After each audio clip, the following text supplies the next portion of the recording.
The spats of condemnation have made the Spanish Inquisition a byword for cruelty, terror, and tyranny. But this image is false, a distortion disseminated 400 years ago and accepted ever since. Now a new generation of historians is looking at the Inquisition afresh. Every one of the cases that came before the Spanish Inquisition during its 350-year history had its own file.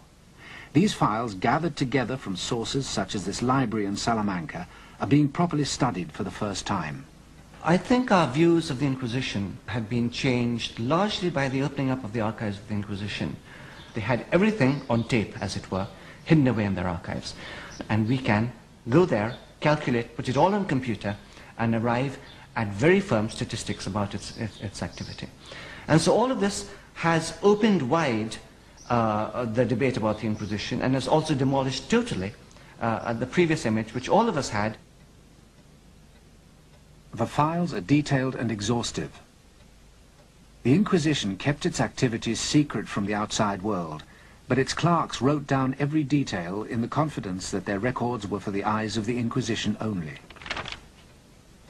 The huge task of sifting this material, previously scattered throughout Spain, daunted earlier generations. Systematic analysis is only just beginning, but already a very different version of the Spanish Inquisition can be brought to light.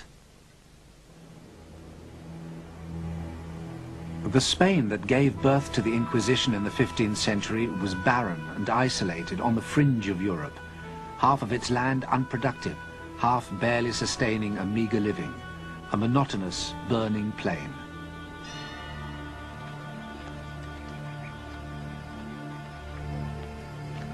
No easy routes, no natural center, no one leader.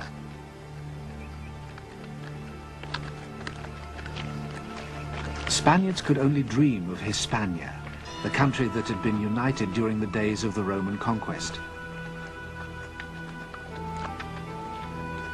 All that was to change.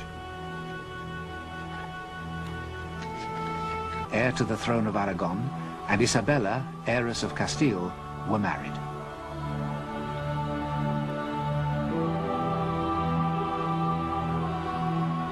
Their wedding ended centuries of rivalry between the two Spanish kingdoms and would unite the country.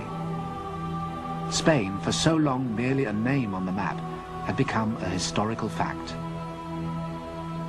The itinerant royal court often convened in the city of Avila, here at the monastery of Santo Tomas, its facade triumphantly incorporating an H for the reunified Hispania. But for Ferdinand and Isabella, there could be no political unity without religious unity. They were called the Catholic kings and vowed to rule a Catholic Spain. Pressure was exerted on Spain's large Jewish population to convert. Many did. But traditional Christians were suspicious that these conversos were practicing their former religion in secret. Entitled the Santo Oficio de la Inquisición, it's better known to us as the Spanish Inquisition. The Inquisition's task was to discover heresy, deviation from the true faith. Conversos accused of continued Jewish worship could be burnt at the stake. The Inquisition had begun, but the myth had yet to be created. For while these years between 1480 and 1510 were by far the most active in the entire history of the Inquisition, the rest of Europe did not hurry to condemn it. Tenemos noticias muy precisas de embajadores italianos, el embajador de Venecia, el embajador de Francia, el embajador de Florencia, que escriben a los reyes católicos felicitándoles, naturalmente, porque ya, por fin, las tierras de Iberia son tierras de cristiandad. The truth is that at its height the Inquisition was applauded by the rest of Europe for its persecution of Spain's converted Jews. A new age of Christian unity was said to be dawning. It didn't last. In 1517, the Church was split in two by the Reformation. It was the enormous power and wealth of the Church that the Protestant reformers made their target. A power and wealth still on display every year in Spain's religious capital, Toledo.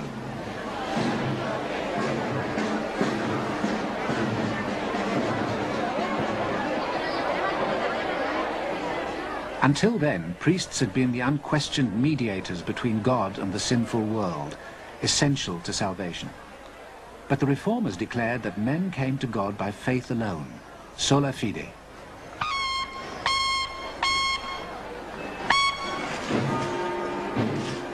In turmoil, the church went on the offensive. The church's champion, defender of the faith, was Charles V, the Holy Roman Emperor. As leader of the Habsburg dynasty, he also commanded the most powerful armies in Europe.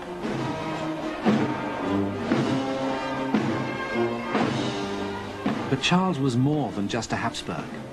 As Ferdinand's grandson, he ascended to the throne of Spain, putting that country at the forefront of the defense of the faith. At the Battle of Mühlberg in 1547, his enemies were virtually annihilated.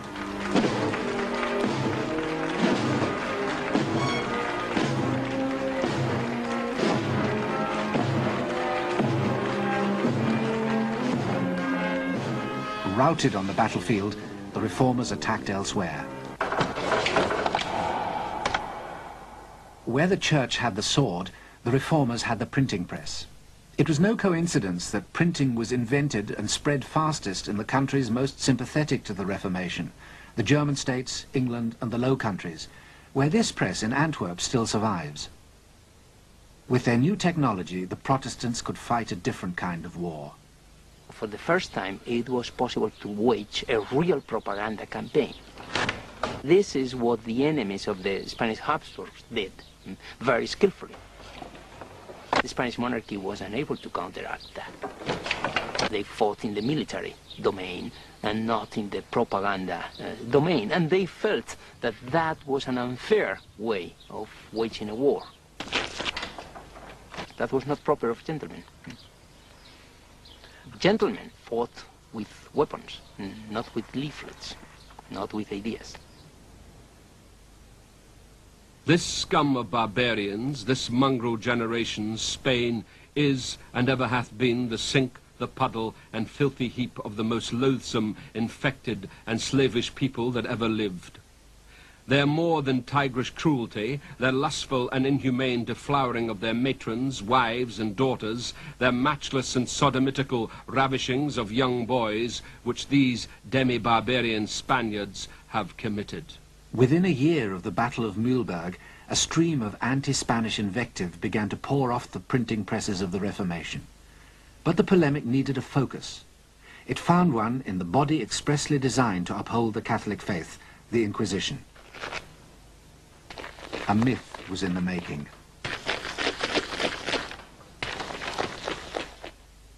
All the different accusations came together in this document, a discovery and plain declaration of sundry subtle practices of the Holy Inquisition of Spain, printed in 1567. Within the year, it was translated into English, French, Dutch, and German. Its author, masquerading as a Protestant victim of the Inquisition, wrote under the pseudonym Montanus.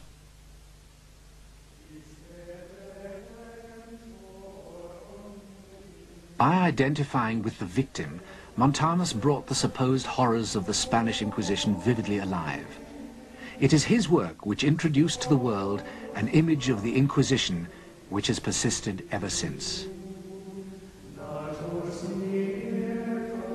These tormentors are wholly arrayed all over from the top of their heads to the soles of their feet in a suit of canvas, like the apparel that the devils in stage plays do use, and all to this end, to make the poor soul more afraid in body and mind to see one torment him in the likeness of a devil.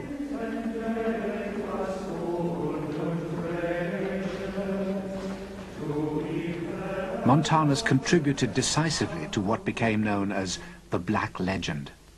The Black Legend is the name given by the Spaniards to the image created by their enemies, according to which they were greedy, cruel, tyrannical, and especially intolerant in religious terms. And of course, the role played by the Inquisition, especially in intolerance, was crucial. The Inquisition was the cornerstone of this construction. There were career men who didn't even have to be priests. In the early period of the Inquisition, we have examples of some inquisitors who were not even priests. They were simply lawyers trained at the university. And then they would use the Inquisition merely as a career which could be a stepping stone maybe to another career. This more humdrum reality can be seen in early illustrations of the Inquisition at work. But bureaucrats make boring copy. Montanus' version relied on the Gothic drama of hooded fiends. It was not enough for the Inquisitor to be portrayed as a religious fanatic. He had to have a further interest: torture.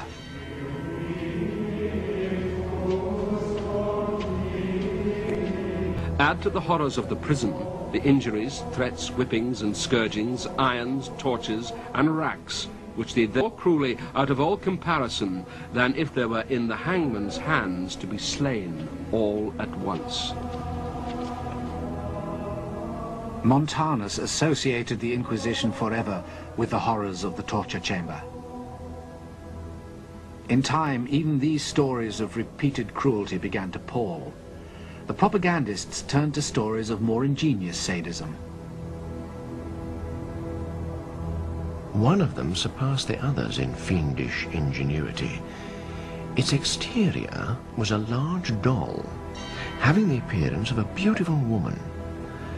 A semicircle was drawn around her, and the person who passed over this fatal mark touched a spring, which caused the diabolical engine to open. It immediately clasped him, and 1,000 knives cut him in as many pieces. We find, comparing the Inquisition, merely within Spain with other tribunals, that the Inquisition used torture less than other tribunals. And if we compare the Inquisition with tribunals in other countries, we find that the Inquisition has a virtually clean record in respect of torture. During the same period in the rest of Europe, vicious punishments could be prescribed for an enormous number of different offences. In England, you could be executed for damaging shrubs in public gardens. If you returned to Germany from banishment, you could have your eyes gouged out. In France, you could be disemboweled for sheep stealing. The Inquisition used none of these methods. They had a rule book, the Instrucciones, which specified what could and could not be done. Those breaking the rules were sacked. So the Inquisition did not, as alleged, roast their victims' feet, or brick them up to languish for all eternity, or smash their joints with hammers, or flail them on wheels. Iron Maiden. This Iron Maiden, one of only a few examples to survive, was built in Germany. The Inquisitors didn't ravish their female victims, although a rich and undeniably popular tradition suggests that they did. In fact, the inquisitorial torture chamber of popular myth never existed, even though this image was reprinted hundreds of times. And it was not only the use of torture that was falsified. Stories were also fabricated about the gruesome conditions in which prisoners were kept. Ironically, the Inquisition had probably the best jails in Spain. This sounds very much like whitewashing, but unfortunately it's true. Let me take a quotation from the inquisitors in Barcelona in the middle of the 16th century, when they were asked to report on the state of their prisons, and they said, "Our prisons are full." But then they complained to their bosses in Madrid, "We don't know where to send the leftover prisoners we have. We cannot send them to the city jails, because the city jails are overcrowded, and there they are dying at the rate of 20 a week." I have found instances of prisoners in secular criminal courts blaspheming in order to get into the Inquisition prison, to escape the maltreatment they received in the secular prison.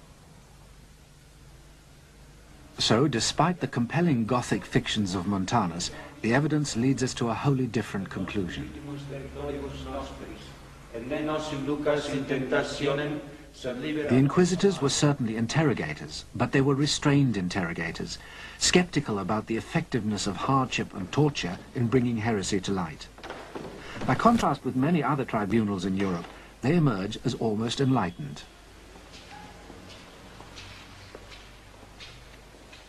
El caso más singular, por ejemplo, es el caso de la brujería. El Tribunal de Santo Oficio fue extraordinariamente benigno con el tema de la brujería, mientras que otras justicias europeas, justicias ordinarias y justicias eclesiásticas, no tuvieron ni mucho menos la misma consideración con este tipo de delito. Proclama mi alma la grandeza del Señor. Whatever crime they were investigating, the inquisitors went by the book.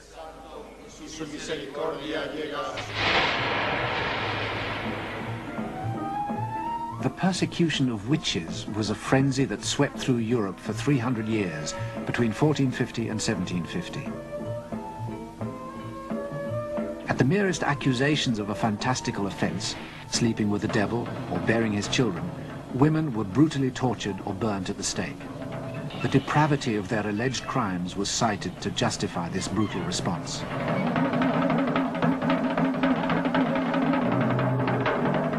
The tribunal took a different approach. Remember that the inquisitors were university lawyers, and lawyers look for evidence. So when the inquisitors looked for evidence of witchcraft, they said, okay, so this woman has killed a baby. Where is this baby? How many babies have died? And so on and so forth. And as they went through looking for the evidence, they found no evidence because, of course, witchcraft was, we may presume, an imaginary offense. Reacted with horror. The Spanish Inquisition declared witchcraft a delusion. No one could be tried, let alone burnt for it. But it was the Spanish Inquisition that came to symbolize the ruthless persecution of heresy. Why? Because by the 1560s, Spain was more than just a power. It was a superpower. Its fitting symbol, the new royal palace, a 16th century pentagon built in the hills above Madrid, El Escorial. This vast structure, comprising miles of marbled corridors, was built by Charles V's son and successor, Philip II. Under Philip, Spain completed its rise within less than a century from isolation and obscurity to the domination of Europe.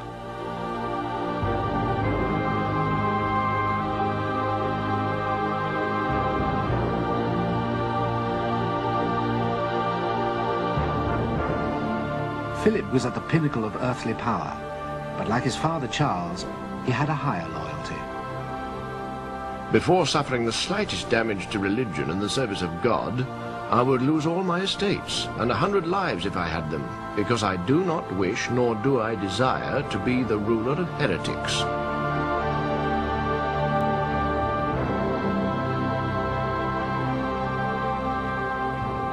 Confronted by such fervor and strength, Spain's enemies changed tack.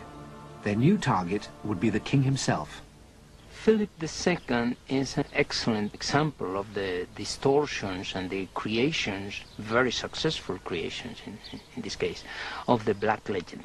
Philip II was presented as a monster. That's an example of the cruelty of the Spanish race.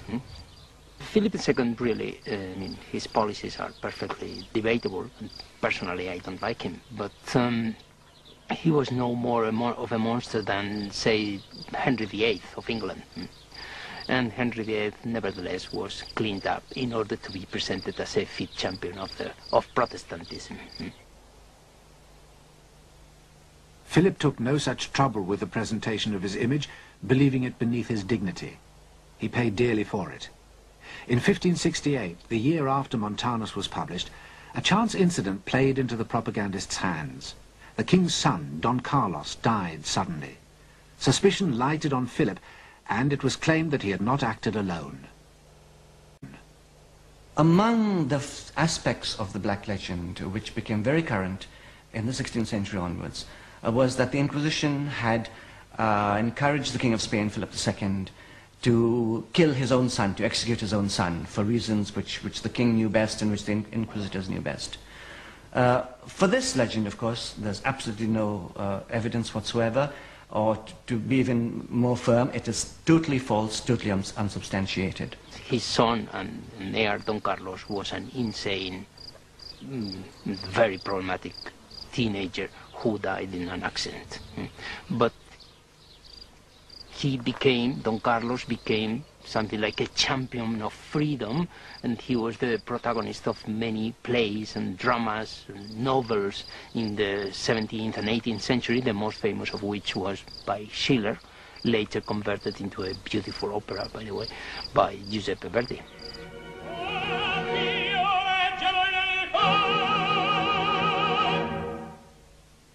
In Verdi's opera, Don Carlos declares before God his allegiance to Flanders, a Habsburg province ruled by his father the king, but with strong Protestant sympathies and by now seeking its independence.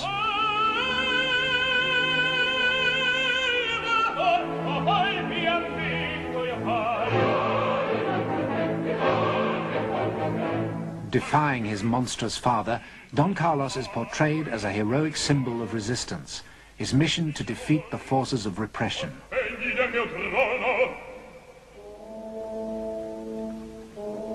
The next act opens with the king in an agony of doubt. Alone in his chambers at night, he ponders how to punish his errant son. His Christian conscience prevents him taking the most drastic step of all, until a visitor persuades him otherwise.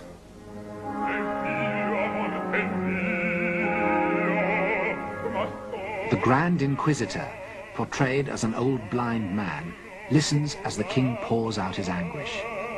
Then, through his uncompromising arguments, the Inquisitor gradually overcomes the king's reluctance and persuades him to kill his son.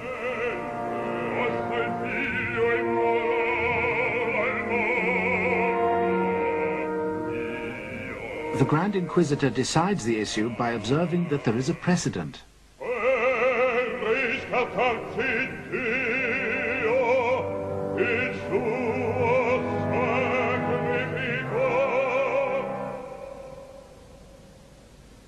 The opera is fiction from start to finish, and the most influential distortion concerns the Inquisition, which can come and go as it pleases here in Philip's private quarters at El Escorial, a malign spectral presence feared even by the king and manipulating affairs of state from behind his throne. The death of Don Carlos was a godsend for the mythmakers. In reality, the Inquisition was no more the power behind the throne than the inadequate prince was a heroic martyr.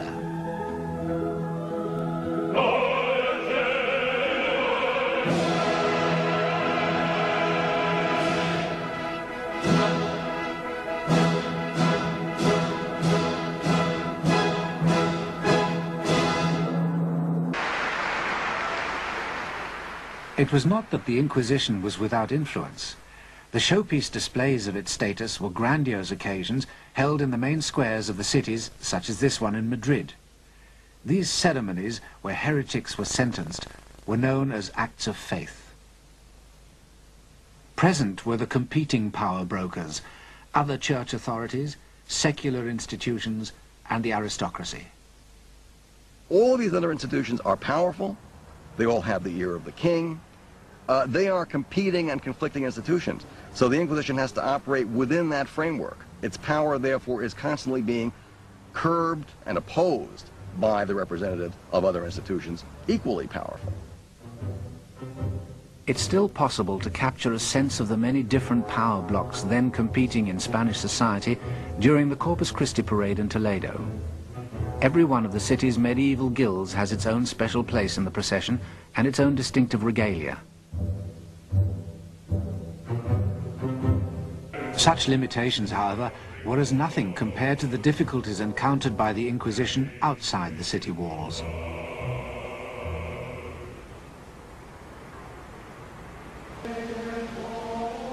In 16th century Spain, 4 out of every 5 inhabitants lived in the countryside. The Inquisition was divided into 20 tribunals. Each of them had to cover thousands of square miles. Yet each tribunal had no more than 2 or 3 inquisitors and a handful of administrative clerks. Contemporary accounts reveal that the inquisitors detested and often shirked their sorties into rural Spain.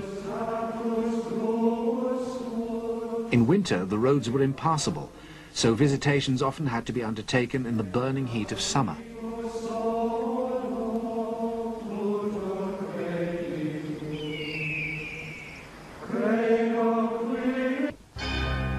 Those inquisitors who persevered with visitations to remote villages encountered a level of ignorance that made a mock of their elaborate theological training. Rural life was precarious, often lived under the threat of starvation. The villagers' beliefs were correspondingly primitive. Their only religious certainty was that death awaited them, and after death, damnation, where their punishment would be ingenious and eternal. But the gulf between the Inquisition and rural Spain was even deeper than appeared at first sight. Let us be very careful tomorrow when the Inquisitor comes here. For the love of God, don't go telling tales about each other or meddle in things touching the Holy Office. A parish priest's warning betrays the Inquisition's real problem. Their investigations simply met with a wall of silence. They were alleged to have developed a network of spies to breach it, the familiares. This is another element that has been greatly misunderstood. The familiares were certainly not a network of spies. They were rather lay individuals who had volunteered to assist the Holy Office in many areas, particularly simply by accompanying prisoners from outlying areas. The least credible parts of the myth of the Inquisition, I suppose, are those relating to its image as being a super omnipotent institution capable of controlling the thoughts and minds of people. These inquisitors had no power to control society in the way that many historians have imagined that they had. They had no power, they had no function, they didn't have the tools to do the job. And we, in falsifying the image, have given them the tools which have never existed. Powerless in the country, overshadowed in the city, the real Inquisition is scarcely recognizable from its myth. But it is Verdi's vision which persists of an Inquisition which can command a king and force a subject people to kneel in fear before it.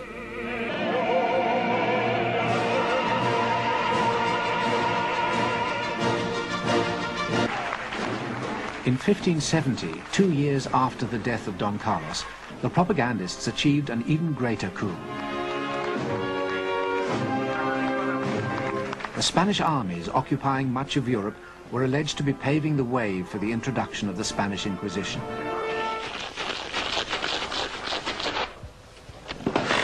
A document, now proved a forgery, was circulated.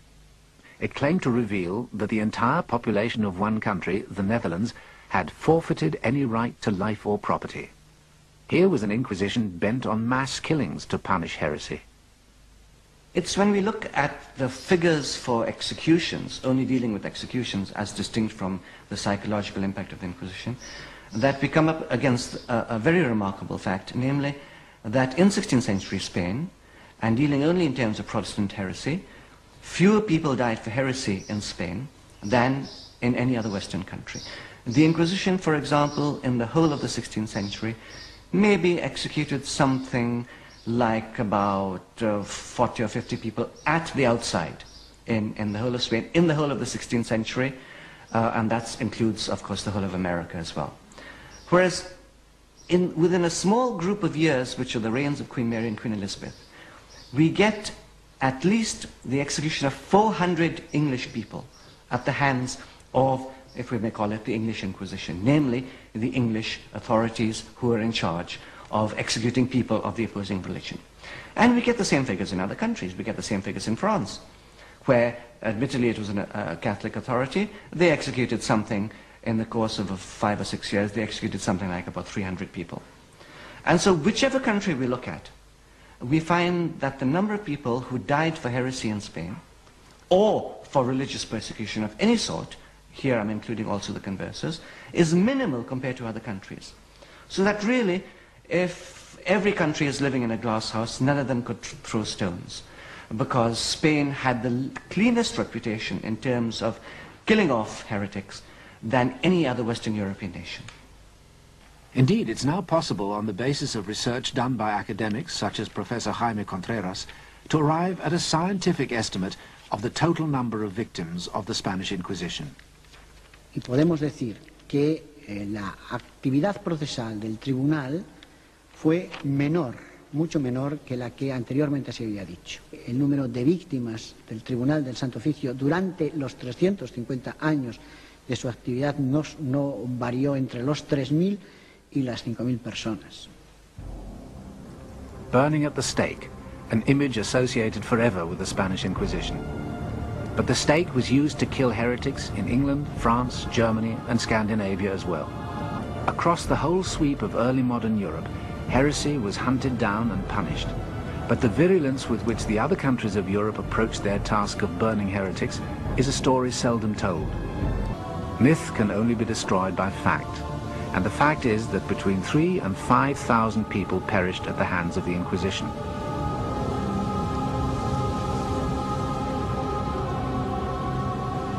During that same period, as many as 150,000 witches alone were burnt at the stake for heresy in the rest of Europe.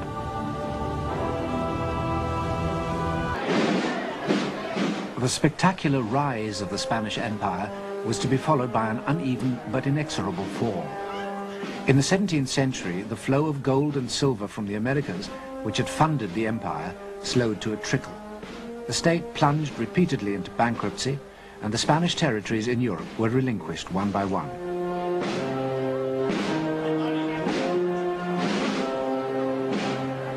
Their armies no longer marched unmatched across Europe.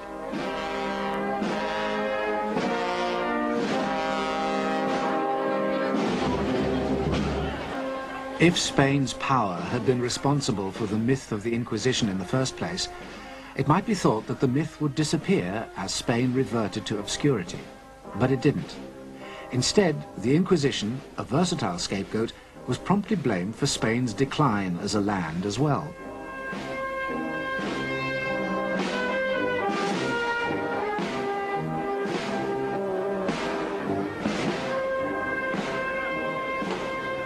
Spain was derelict once more, a backwater in European affairs. And by the 18th century, the Inquisition too was enfeebled, dedicating itself to such heresies as drunkenness and swearing in church. Its career was over, but its myth was indestructible. This legend on the Spanish Inquisition grew, took off, and had a life on its own. And throughout the centuries, it became more and more divorced from reality. In the 18th century, for instance, when Voltaire was crying against the crimes of the Inquisition really was killing nobody. There were no burnings or anything like that in the 18th century. And in the 19th century, when the Inquisition disappeared, they hadn't killed anyone for a very long period of time. The Inquisition was eventually wound up in this backstreet of Madrid. Yet its supposed horrors were being more vividly presented than ever. The Spanish painter Goya depicted its abuses to satirize the corrupt Spanish government of his day.